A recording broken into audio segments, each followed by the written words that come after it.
My boy Alex is going up against this crazy, fierce dragon that's totally lost its mind and is trying to munch on him. He shouts for Roland to jump in, and Roland springs into action, though he's not thrilled since he's usually the one calling the shots. With one swift move, he takes down the dragon like it's just another Tuesday. He thinks it's no big deal, especially considering how massive the dragon is. Out of nowhere, someone calls out to Alex. It's Ellie, the mage. She's bouncing with excitement because she totally knew Alex could handle it. Meanwhile, he is trying to act all cool like just another day at work. But Ellie isn't buying any of that humble pie nonsense. She keeps hyping him up, reminding him how amazing he is. Meanwhile, Roland feels kind of jealous seeing Alex get all the credit and praise. They all head to the guild to submit the subjugation report, and he tells Alex he needs to chat with him for a minute.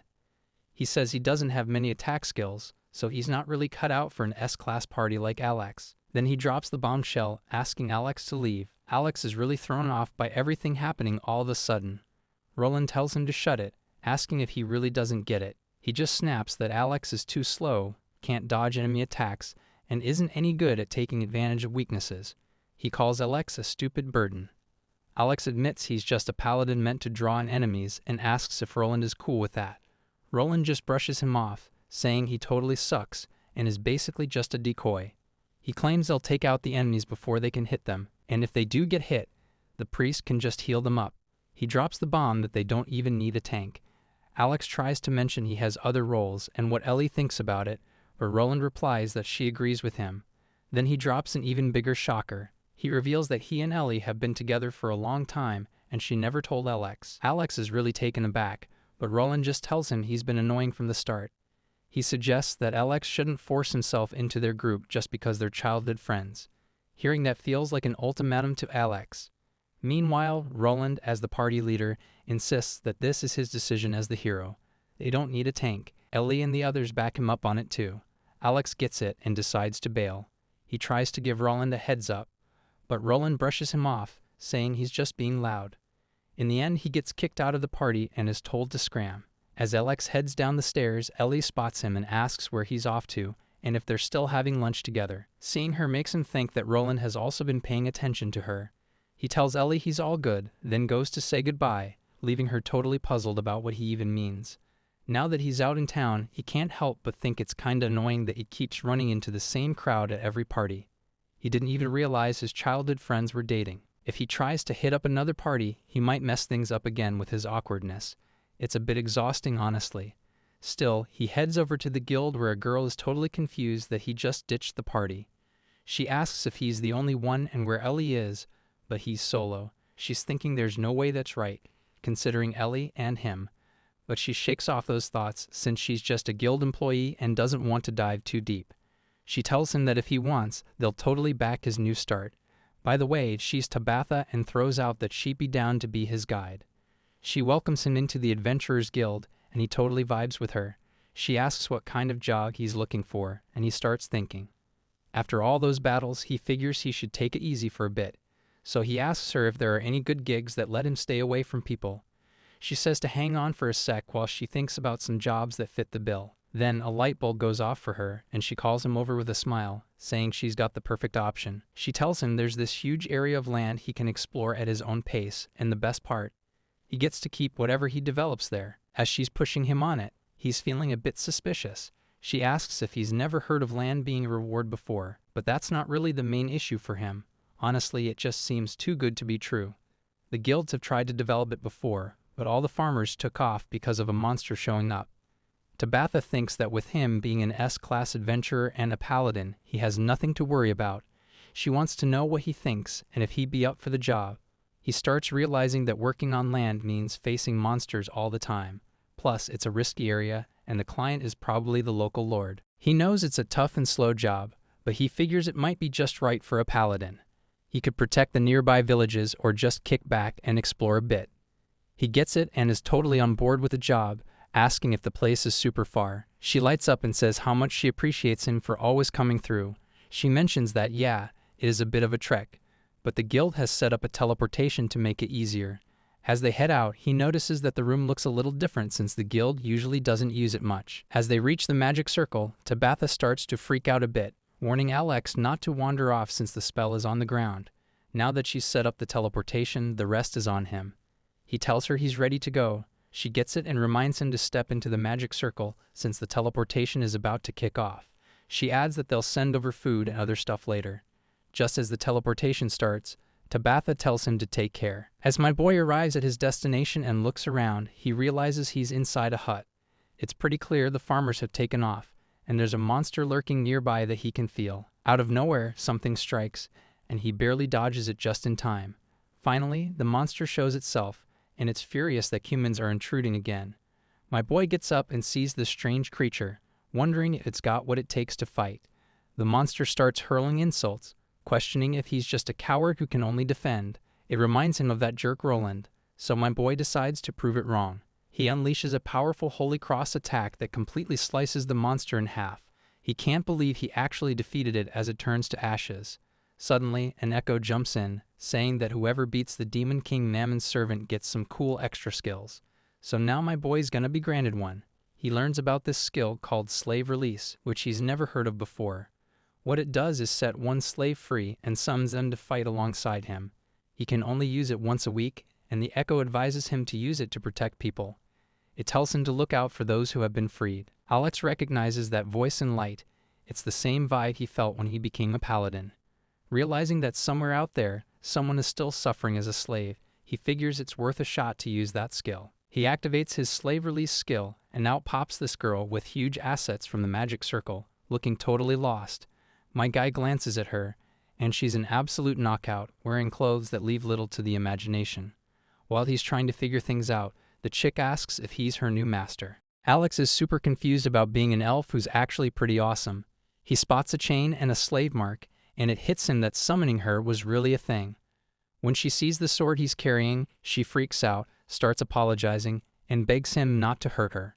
Noticing how scared she is, he sets the sword aside and tells her she doesn't need to be afraid because she's no longer a slave. He explains that he used his slave skill to free her, then he breaks her chains and collar as proof. The slave mark above her V-card starts to fade, and she feels this warm sensation in her stomach. Alex checks in, asking if she's alright, and when she looks down and sees the mark has vanished, she's over the moon. She's thrilled that it worked and that she's finally free. A bit later, my buddy introduces himself as Alex, a paladin. Then there's Lydia, an elf, who's surprised to find out that Alex is a paladin since that's a pretty rare class. In this world, on your 15th birthday, you get assigned a class, and since Alex is all about defense, he lands the cool and rare title of Paladin or Holy Knight. Meanwhile, our childhood friend Roland got the hero class and is set on a mission to take down the Demon King. Teaming up with another friend, Ellie, Roland had sworn to protect Alex, but that plan kinda fell through when he got fired. So not knowing what else to say, Alex asks Lydia about her class. She reveals she's a shaman or spirit user, and that totally catches Alex off guard since he's never met one before. He asks her what kind of magic she does, but then she steps closer, switches up the vibe to something a bit flirty, and asks if he's into her.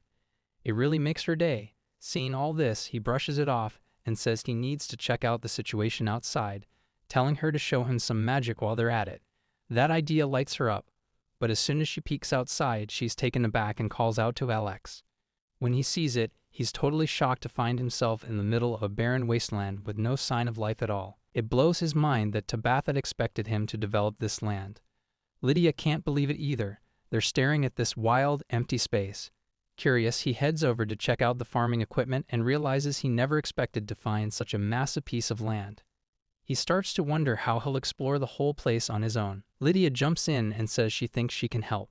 With all this land, there's no way anyone can tackle it alone. When he hears she's stepping up, he tells her she's finally free and can go home if she wants.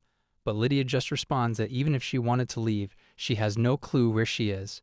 So for Alex, her lifesaver, she asks if she can use her powers. Then she shows off her shaman magic, which is like a breath from the earth. In no time, she grows a tree out of thin air. She can actually bring life to things using her spiritual powers and has the ability to manipulate the earth. So she asks Alex if she can help out, and he totally agrees but starts to worry about her basically living with him. He checks in with her to see if that's cool, and when he does, she gets a bit nervous but ends up saying she's actually pretty happy about it. He gets where she's coming from, and it's clear she's putting a lot of trust in him. That's how they kick off their journey together. At this point, Alex has no clue that the land he's supposed to work on is actually a demon-infested area filled with monsters. And just like that, they're diving into an S-class quest to develop the fourth demon realm. Lydia is still at it with the plants, and thanks to her, they've got a solid food supply going now. It seems like this will actually work out. They don't have to depend on quick food drops from the guild anymore. Next up, they want to tackle the dragging space, so they kick things off by shoring up the area around the shed. But then something weird grabs my boy's attention. He turns around and sees this strange creature jump in. It looks totally nuts, growling like crazy, kind of like a shadow wolf. He quickly tells her to stay back. The wolf starts to move closer and says he needs a favor. His sword is in the hut, and she has to grab it before he makes a move. She quickly goes in, gets the sword, and hands it to him. He's still super on edge, and she mentions that shadow wolves pack a punch. It's risky to take one on alone. She's ready to back him up with some magic, but he seems totally cool and unleashes his powerful holy cross. The attack hits the wolf hard, but he's not done. He follows up with the same move again. She can't believe he's able to pull off such strong holy skills back to back. It's honestly impressive. She walks over to him, pumped up, saying how awesome he is for taking down the wolf all by himself. He tries to act chill about it, but she points out that the wolf's only weak spot is the holy attribute.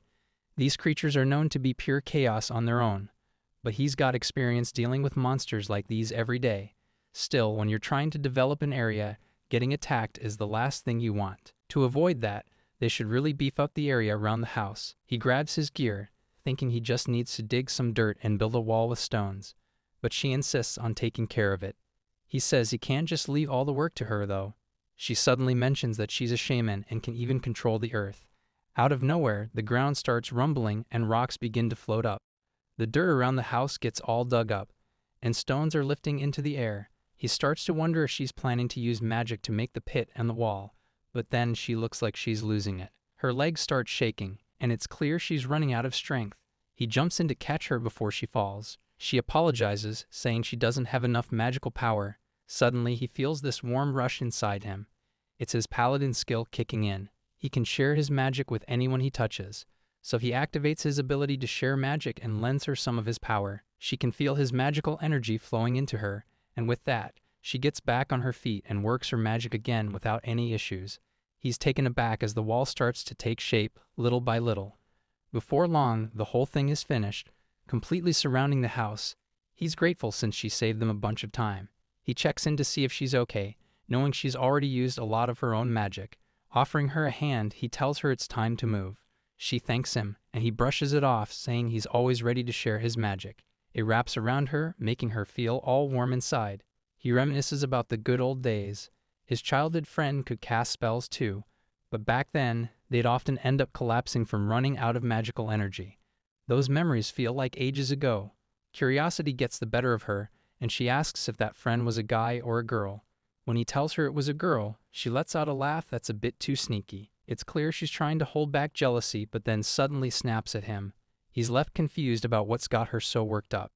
The sun is starting to go down. He asks if she's hungry. He's only got some light snacks, but she tells him not to worry about it. If she catches some sleep, she'll feel better. He realizes he pushed her too hard and wonders how quickly the plants will grow.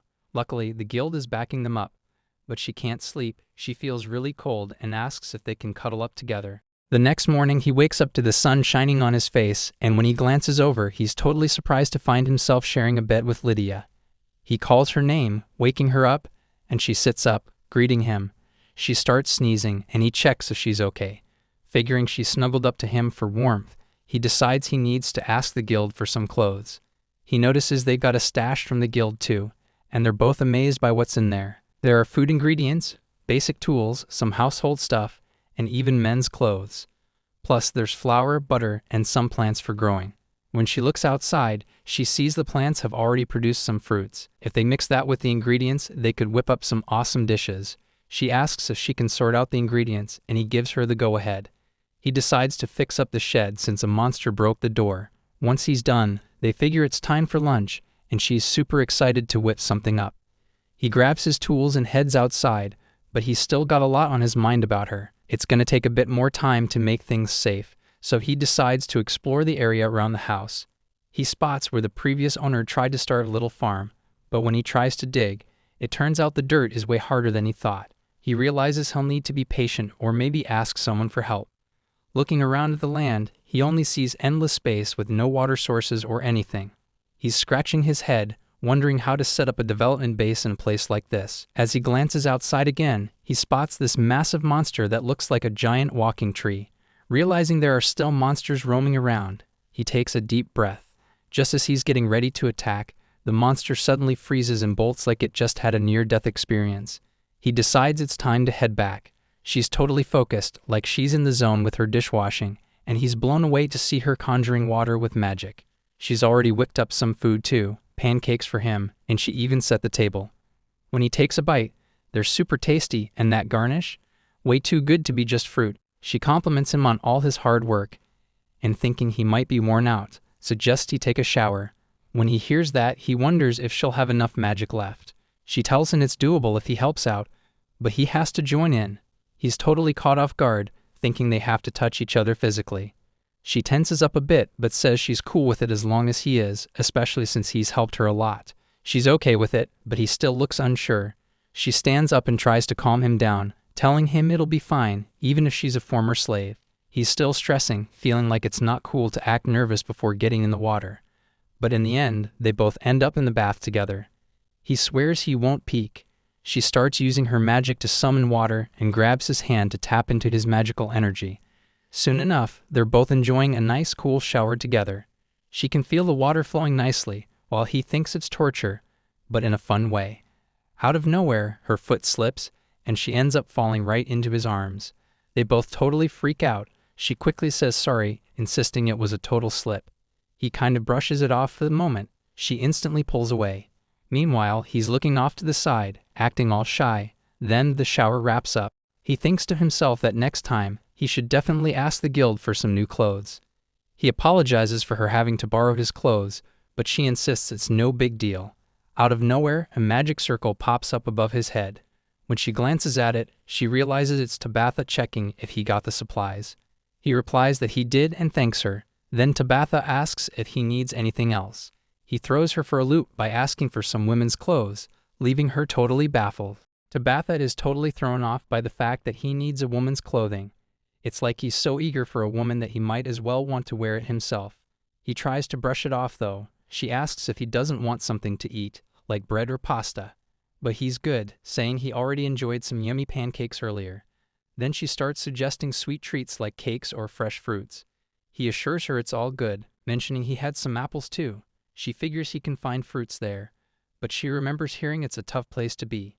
He admits it is pretty harsh and then asks where exactly they are.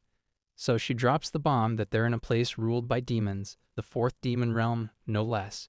It totally takes my guy and Lydia by surprise. She apologizes, saying they should have prepped better for this whole situation. But he insists it's on him since he just jumped right in. He wonders how far back they'd have to go if he wanted to return. She explains that getting back without magic is gonna be tough because he'll need summoning magic and a great sage for that. Plus, it'll take at least 2 months. He starts to think about sending Lydia back if it's possible. Then she says he should head south to find a town, but it's a pretty long trek.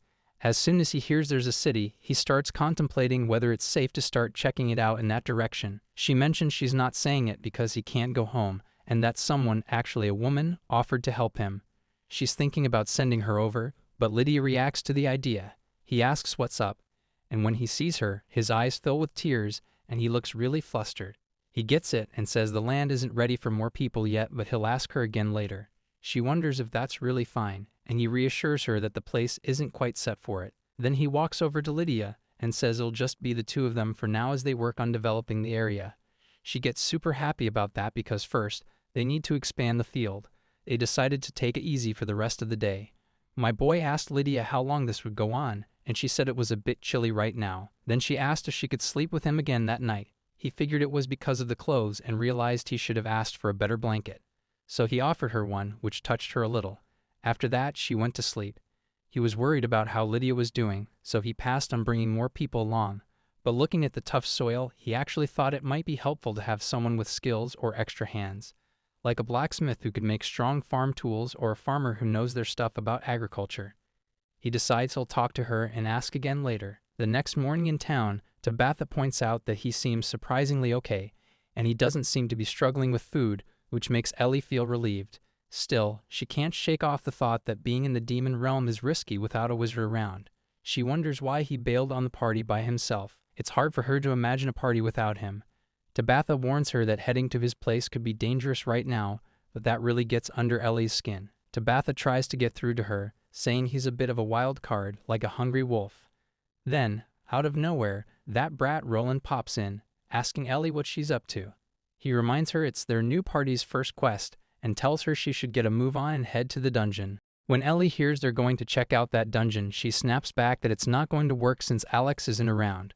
Roland just brushes her off, saying he can't keep up with their arguments, so Alex decided to take a step back. He tries to reassure her and asks her to understand, but Ellie can't wrap her head around the fact that he stepped aside because she couldn't hang with their fights. She feels like something's off. She thinks they move around in battle so smoothly, not just because Alex distracts the enemies, but because he's doing way more than that for them. Even without him, they've got some replacements lined up. They look like a couple of kids. One's actually a soldier named Ray, and the other is Grace, the dual wielder. Roland insists they don't need any clumsy shielders like Alex, so they're going to focus on firepower with barely any defense. Ellie just stands there, taking it all in silently. After finishing up the battle, everyone is totally drained. Roland's frustrated, wondering why things are so tough. He snaps at Grace, saying her class is all about speed and she needs to take down enemies quicker. She just says sorry. Then he goes off on Ray, telling the poor kid that he's too focused on avoiding damage and his attacks are weak. He's really angry that they got hit so many times and they're left with a half-dead body as a result. Just as he's snapping at them, Ray snaps back too. He's really frustrated with all the hate coming at him. He thinks it's crazy to expect an ordinary shield guy to handle that kind of pressure. They usually stick to their groups and don't jump in without thinking things through. It reminds Roland of Alex. Then Grace jumps in, saying that most teams aren't even equipped to deal with it. From what she sees, everyone just fixes things later with healing.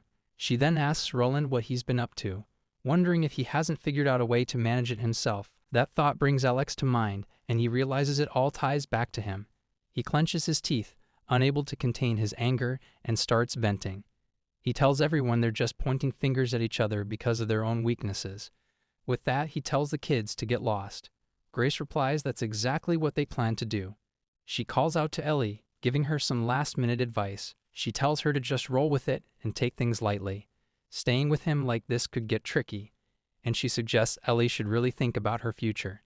Then she heads out, telling Ellie to take care of herself. On his way back, Roland is totally losing it over how today turned out to be a complete mess. He's pointing fingers at everyone else, and is frustrated that the job wasn't even an S rank. It was just an A rank. He can't wrap his head around what just went down. He thinks if he had just held back a bit, they could have totally nailed that quest. It should have been an easy win. But then he smirks, knowing he has a backup plan because he called in a special person for help. He's got an appointment with her tomorrow and heads off for a quick shower. Right as Ellie is about to head back, Roland walks up to her and asks if she's feeling lonely, suggesting they could totally sleep together. She quickly brushes him off, telling him to cut it out. Once she gets to her room, she lets out a sigh of relief and starts thinking about Alex. Meanwhile, he's out chopping wood and suddenly feels something weird, which Lydia catches on to, but he shakes it off, thinking it's just his imagination playing tricks. The scene switches to my buddy just doing his thing with his holy cross and taking down a monster. Meanwhile, Lydia is busy building up some stone walls to secure their land. He's keeping an eye out for any monsters while she's using that time to expand the magical barriers. He figures that bit by bit, they're getting closer to the southern city. After that, he heads off to plow the fields and tells her to take a break, but she insists on helping out since she can dig using magic. He tells her to chill and let him handle it himself. He uses magic every day too, and he thinks it's better for her not to rely on it too much since he's all about cultivating their land slowly and steadily. Just when she's about to say something, she ends up tripping, and he rushes in to catch her. After checking if she's okay, he even shares some magic sauce with her. That's when he decides to let her rest up and focuses on getting her mana back, telling her to chill for a bit. Meanwhile, he dives right into plowing the field, working hard. In just a week, they've made some serious progress. He's also figured out a solid plan for development. Now he's thinking about bringing in more staff and wonders if she'd be cool with that, Seeing her like this, he just wants to lighten her load a bit. With that in mind, he heads back to her and is completely shocked to see her there. She greets him warmly, and now she looks even better in her stylish outfit. She mentions that her clothes were dirty, so she decided to switch into the ones he gave her. When she asks what he thinks, he tells her it looks awesome and really fits her vibe. Hearing this, she giggles and lets him know that dinner is ready. Suddenly, his hand starts acting all funny, lighting up and making her wonder if he's about to use the slave release skill. Meanwhile, he just figures that 7 days have gone by and his recharge skill is finally ready to roll. This is the same power he used to summon her. It seems like this extra skill lets him bring in one slave from anywhere in the world, but he's not sure if she's still nervous around other people. She reassures him that's not the case, but then she asks if someone else might be suffering as a slave. She really wants to help out with this skill. He gets it and decides to use the skill right then and there. He activates his slave release skill again, and a light flares up for teleportation. Then, out of nowhere, another knockout girl drops into the harem. The scene just shifts to a dark, grim place where a goblin is whipping slaves, yelling at them to get back to work. He glances at a shaky guy and scoffs in disappointment before turning to a small girl. Coldly, he mentions she's about due for a replacement and then strikes her hard with the whip, knocking her down. Furious but powerless, she picks up her digging tool and keeps mining. She knows they're being treated worse than animals, and at her age, all she can do is silently pray for help. Right when she's about to dig again, a magic circle pops up in front of her. She gets stunned when a voice announces that a slave liberation skill has been activated. If she wants to escape, all she has to do is step forward. Without thinking twice, she does it. Even though the chain still dangles from her neck, she disappears from the lair and lands straight into the arms of our hero, who stares at her in shock. The little girl is just as stunned as the hero. He holds her in the air, still confused about who she is. She clutches her digging tool tightly, frozen in place. Gently, he asks if she's okay. She doesn't answer right away, totally taken aback. Her voice wavers as she tries to talk, but her sentence fizzles out halfway. She keeps repeating the same thing, trying to wrap her head around what's happening. Her thoughts are all jumbled, and she feels she has to get back before anyone realizes she's missing. Lydia moves closer to the hero and quietly points out the dirt on the girl's body, the collar around her neck, and the battered pickaxe in her hands. It's obvious she's been working in the mines. Forced labor. Alex can't believe it. Seeing a child this young going through such terrible conditions leaves him shaken. Then the girl looks at his sword and asks if he's the new overseer. She says she'll listen to whatever he says, fear evident in her eyes as she braces for punishment. Alex stays silent for a moment, then kneels down. He speaks softly, telling her to breathe and relax. That she's safe now. His words take her by surprise. She blinks, struggling to grasp what she's hearing. He asks her if she can hear him clearly, and her eyes start to fill with tears. He introduces himself as Alex, a paladin, and then points to Lydia, saying she's a shaman from the elf tribe. Seeing the girl is scared, Lydia speaks softly. She explains that the girl has been summoned through a liberation skill. Pointing at the collar and the mark on her stomach, she tells her that she once wore those same things. She was a slave too, until Alex rescued her and took off her collar and slave clothing. The little girl's eyes light up, and she asks what happened after that. Alex tells her the teleportation magic won't work again for a bit, but promises he'll take her to the nearest town. He reassures her that she's free now. The girl looks unsure for a moment and asks if he's being honest. Alex assures her that paladins don't lie and that she's safe with them. Finally, she relaxes a bit and introduces herself as Nina, asking again if she's really free. Her voice trembles as she tries to hold back tears, and then she suddenly breaks down. Crying, she wraps her arms around Alex's waist, shaking as she says her heart is racing. Out of nowhere, a strange energy swirls around her. The collar on her neck cracks and falls apart. She feels her whole body relax. For the first time in who knows how long, she feels light. She looks down, stunned that the weight is really gone. Without thinking, she throws her arms around Alex again, her voice soft but warm as she thanks him. Alex smiles down at her and gently pats her head. In that moment, something shifts inside him. It's like having a little sister. Lydia picks up on what Alex is thinking and with a teasing smile, leans in to whisper that he just realized Nina is a dwarf. She might look like a child, but she's actually a grown woman. Alex is left speechless. Nina gets clearly amused, so she turns to him with a playful grin and teases, asking if he really hasn't figured it out yet. Then, with the sweetness of a kitten, she proudly announces that she's a dwarf while grabbing his arm. Still flustered, Alex mumbles a dry greeting, trying to play it cool like he hasn't just mistaken her for a kid. But he can't shake the innocent vibe from her words and actions. He has truly thought she was a child. Nina pouts for a moment, then tells him she's not a kid. But when he held her earlier, she says, it was the first time anyone has ever held her that gently. She looks up at him, and he stands frozen, beads of sweat forming on his forehead as he rushes to apologize, insisting he didn't mean anything weird by it. But Nina just smiles and says it's fine. It made her happy. That alone brings a rare smile to Alex's face too. Then she looks around and asks if the two of them live there alone. She's curious about the house and the land.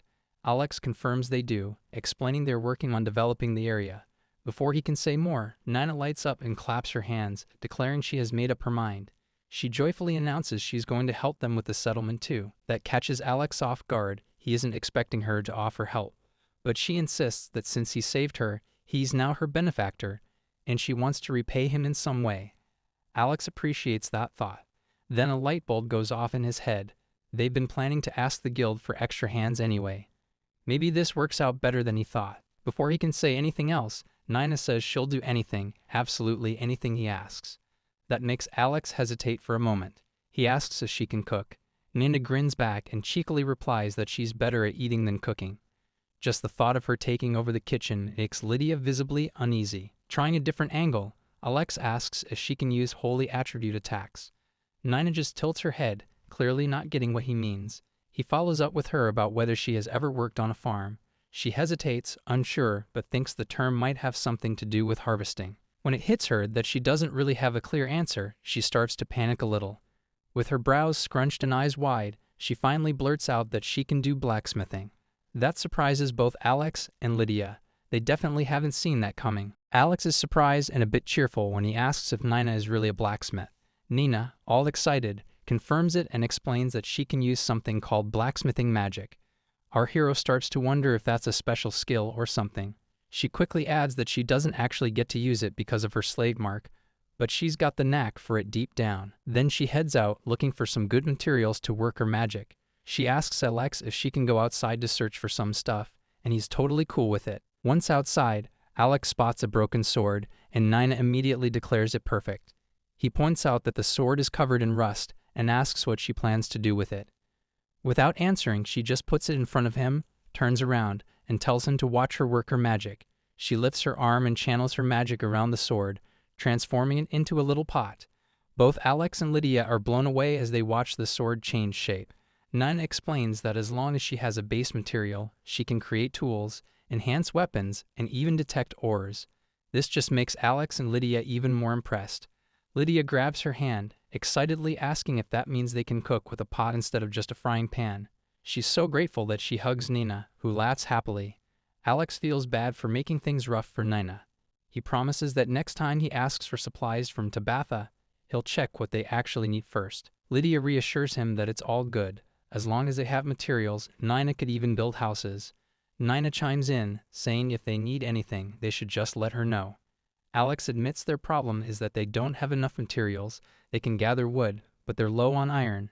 Nina then gets an idea and tells them to leave that part to her. She sits down, touches the ground, and uses her ore detection magic. In no time, she finds iron ore right beneath them.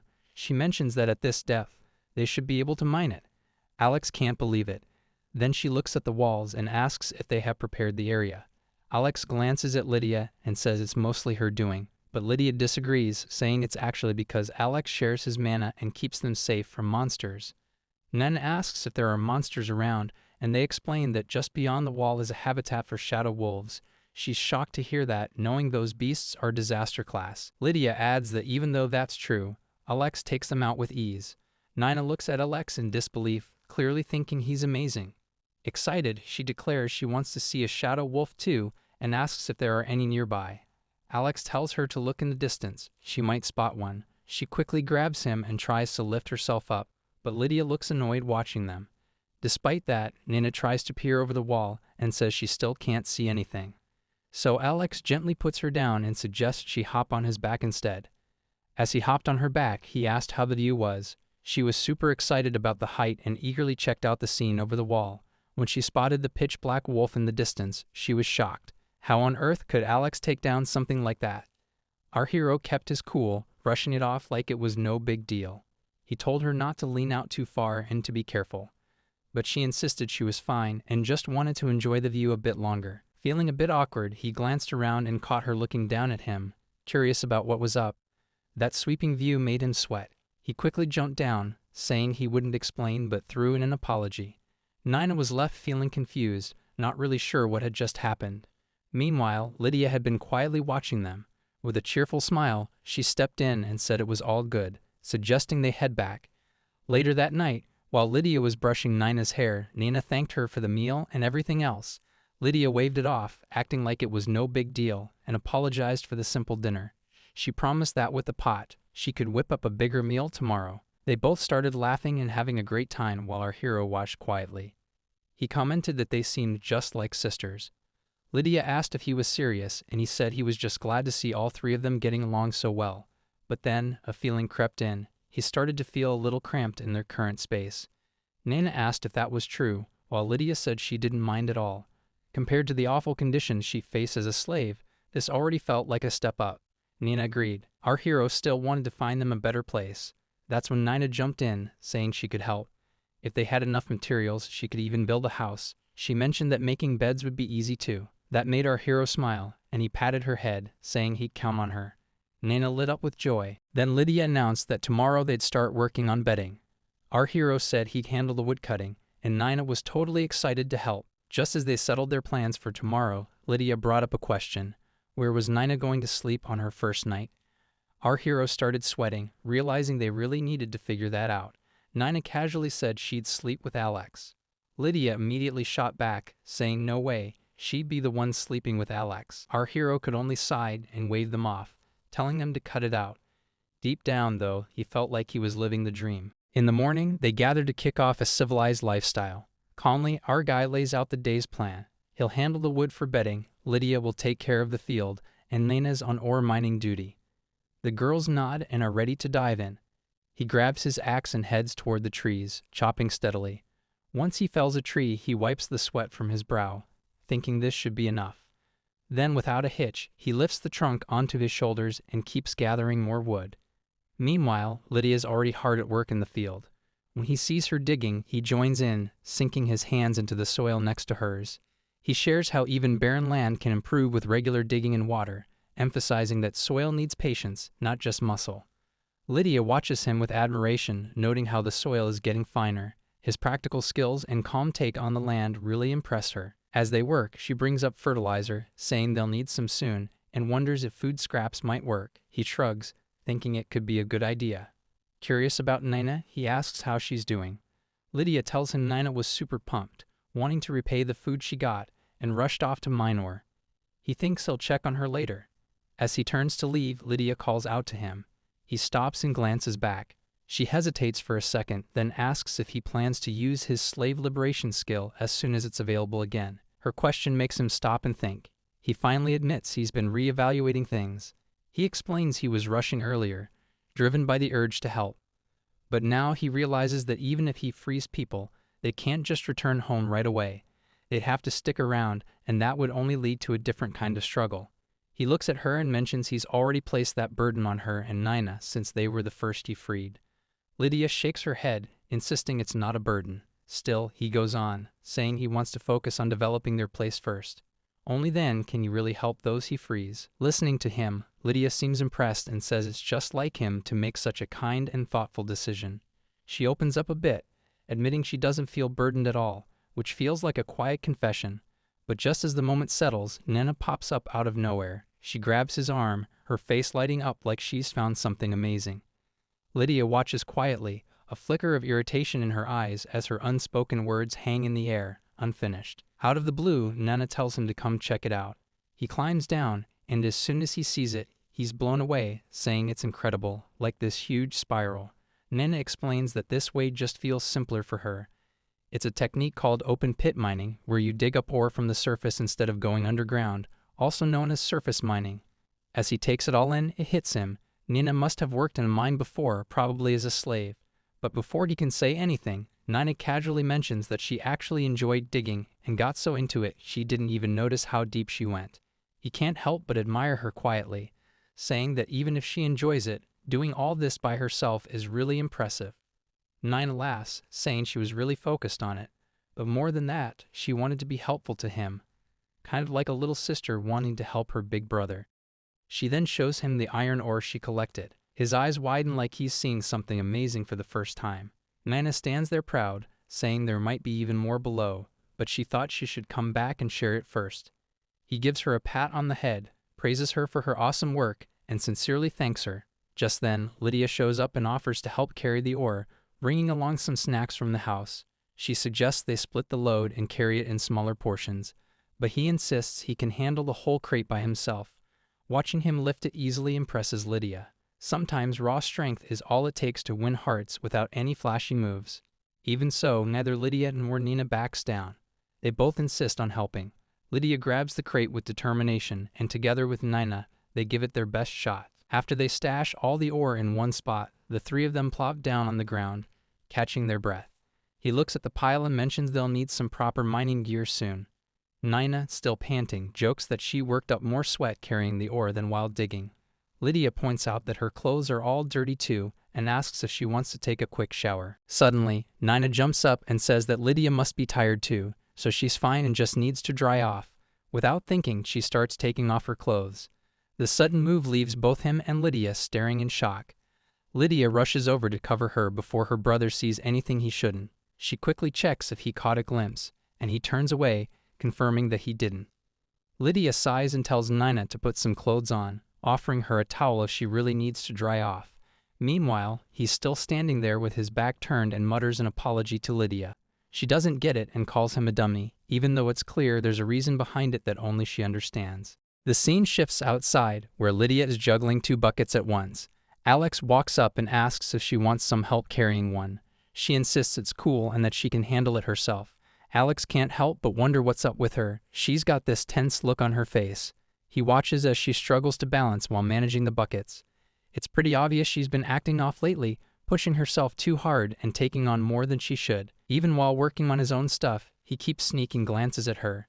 He admires how dedicated she is to the settlement, but he's worried she's going to wear herself out. Later, while she's washing the dishes, Alex makes his way over and asks if she has a minute. Lydia turns to him, looking curious. He motions for her to come with him. She's a bit puzzled at first, but follows him to the table and has a seat. He tells her to chill for a bit since he's making lunch today. Then he heads into the kitchen to whip something up. Lydia looks taken aback. Alex explains he's noticed she's been pushing herself a lot lately and admits he's left too much on her plate. In his head, he hopes this little break will help her out. He even apologizes for depending on her so much, reminding himself he needs to figure out what's really going on. Lydia sighs, thinking about snapping at him that she's totally fine and doesn't need his apologies. In her mind, she imagines grabbing his arm, insisting she'll cook instead, and telling him to take a load off. But in reality, just seeing Alex cook for her makes her heart flutter. Shaking herself out of those thoughts, she quickly says she can't let him do this since cooking is her thing. Then she asks if he even knows how to cook, putting Alex in an awkward spot and making him feel a bit embarrassed. So Alex steps outside to talk to Nina, asking if she knows what's been bothering Lydia. Nina thinks for a moment and admits she hasn't got a clue either. Even she can see Lydia's overdoing it. She mentions how Lydia's always been like a big sister to her, and if something's wrong, she wants to help. Since Lydia's been working so hard, Nina feels like she needs to step it up too. She adds that she's going to dig in even more. Alex nods, thinks her mindset is great, and gives her a little pat on the head, thanking her and saying he's counting on her. Meanwhile, Lydia is watching all this from the window. Just then, Alex knocks on her door, catching her off guard. He realizes it's time to stop beating around the bush and talk to her directly. But when he opens the door, he sees she looks totally wiped out. Before he can say anything, Lydia collapses. He rushes in and catches her just before she hits the ground, asking what's wrong. Lydia, barely able to whisper, admits she's been pushing herself too hard. Alex jumps in with an apology, saying he's been too tough on her. Even then, Lydia tries to deny it, insisting she's not overdoing it. She looks at him and points out that he keeps assuming what she feels and keeps apologizing without really asking her first.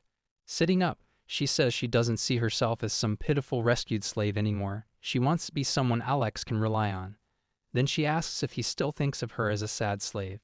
Alex hesitates, unsure of what to say while she looks down at her knees. After a beat, he quietly admits she's right. He's been apologizing way too much. Again, he says sorry, and Lydia's eyes start to well up with tears as she points out he's doing it again. Alex takes a breath and finally says he gets what she means. He wants her to know he doesn't see her as just a comrade. He just feels guilty for always leaning on her. If they were really comrades, they should share the load, right? Lydia listens quietly and then softly says she understands. Ever since Nina came along, she's been wondering if she still has a spot here, and she admits she's felt a bit insecure. Then she apologizes to Alex. Out of nowhere, they both start laughing. Alex tells her they need to be more honest with each other. Lydia looks up and asks if he'll pet her too. This catches Alex off guard. She confesses she's felt a little jealous whenever he does that with Nina.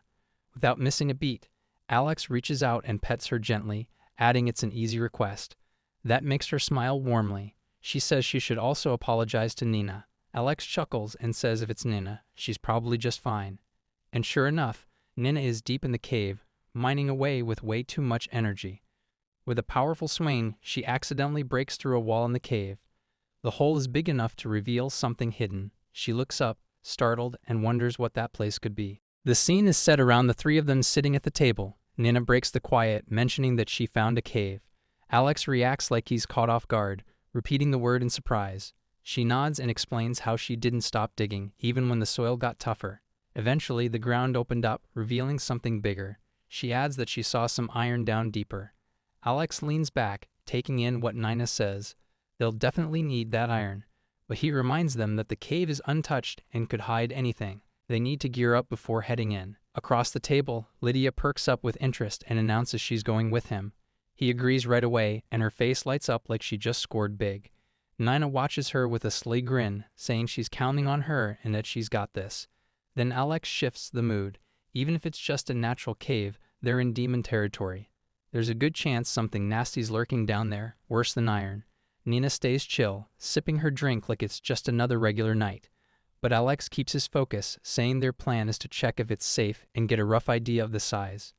Lydia nods, excited, saying now that it's settled, they need to be ready for tomorrow, just like Alex said. He agrees, shifting into mission mode, and says he's going to polish his armor and sword. Before the moment settles, Nina raises her hand and says she's going to polish her pickaxe too. The scene shifts to the steamy bathroom, where Alex and Lydia stand quietly under the water. Nina strolls in like it's no big deal, wrapping her arms around Lydia and resting her head on her chest like she's home. Lydia stammers, asking if Nina hasn't showered yet. Meanwhile, Alex's thoughts spiral. His expression says it all. It's getting way too intense. He mutters that maybe he should just bathe somewhere else to save magic. He's okay with just the stored water. But Lydia snaps back, saying what's not okay is him holding back like that. Before Alex can reply, Nana leans in from behind, playfully grinning as she teases him about blushing.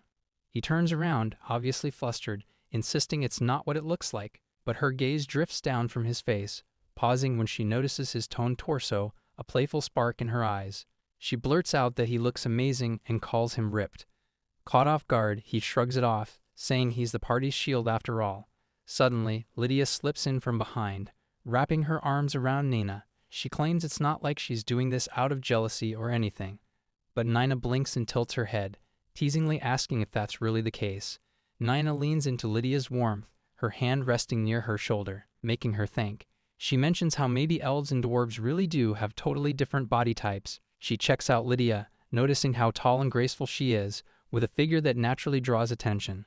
Lydia's caught off guard and blinks at her. Nina, with a cheeky grin, gives her a light, impulsive hug and giggles, clearly enjoying the closeness and Lydia's surprised reaction. Meanwhile, the guy with them feels super embarrassed and turns away. Lydia's face turns red as she gasps, telling Nina to stop and asking where she thinks she's touching. Trying to stay calm, Lydia warns her that if she keeps it up, she might lose control of her magic. But Nina still doesn't back off, her hands lingering playfully. Seeing how things are going, the guy quickly says he's heading out and leaves the room. Later, the group gets ready for their adventure. Once they're all set, the guy looks at them and gives the signal. All right, time to move. He reminds them it's just a simple investigation, checking out the cave and getting a feel for its size. Both girls nod, and they step into the cave. As they walk through the dim path, Lydia glances around and says it's been super quiet. She wonders where this place leads. Nina runs her fingers along the rough stone walls, saying she can feel they're getting close to the iron reserves. As they go deeper, something about the place feels off to the guy. It reminds him of a dungeon, but he can't help but wonder why something like this would even be underground. Then he spots something, scattered bones on the ground. A chill hits him. Something's not right. He tells the others to stay alert, and they all prepare for a fight. Just like that, a massive, terrifying scorpion-like monster lunges out from the shadows. The scorpion monster doesn't hold back and goes right for Alex with its huge venomous tail. Lydia steps up and fires her wind blade magic at it, which pushes the creature back, but it barely seems hurt at all. When Alex moves in front of her, she quickly warns him that it's a green scorpion, the kind with a paralyzing sting. He takes a good look at the deadly beast and nods back at her. Then, with lightning speed, he charges in and takes the monster down with one clean strike that lops its head off. He coolly mentions that poison doesn't bother a paladin. Nini and Lydia breathe a sigh of relief, glad to see it defeated. But then, just when they think it's all over, another threat pops up. A second scorpion appears, looking even scarier than the first. Nini recognizes it immediately as an iron scorpion, its whole body armored in a tough metal shell. Alex is caught off guard and barely dodges the first attack. He swings his sword but quickly finds out that its iron hide is nearly impossible to cut through. Right then, Lydia jumps into the action, summoning her earth spear magic. Spikes erupt from the ground, trapping the scorpion in place. Nini doesn't hesitate and leaps in with her pickaxe aimed at the monster. Alex is surprised, but she shouts for him to let her finish it off. He's a bit worried but decides to let her take the lead. Her strike is tougher than anyone expects. With one solid hit, she cracks the scorpion's armored head. She points to a weak spot and tells Alex to go for it. Alex gets it and goes for it. He unleashes his Holy Cross attack right at the weak spot of the iron scorpion, finally taking it down. He can't help but say how tough that monster was, but it's actually Nini's attack that opens it up. Still impressed, Alex asks what kind of skill she used. Nini explains it's a mining skill. She figures the monster's body is basically iron, so she gives it a shot. Alex is pretty surprised that mining skills can work on living creatures, but she tells him it's all about the purity of the material. She strolls over to the defeated monster and uses her magic to turn it into raw iron, curious to see if it actually works. When the magic wraps up, she's holding a block of iron and shows it off to the group. Both Lydia and Alex are blown away by how handy that is. Then she tells Alex to touch the cave wall. He reaches out and confirms it's clay. Suddenly, he's got this bright idea about harvesting the clay to build a kiln. That way, they can start making their own pottery, cups, plates, whatever they want. Lydia is still trying to wrap her head around everything. As they stand there looking around, it hits them that the cave isn't just dangerous. It's packed with valuable stuff. And in that moment, it starts feeling like more than just a cave. It feels like a treasure trove.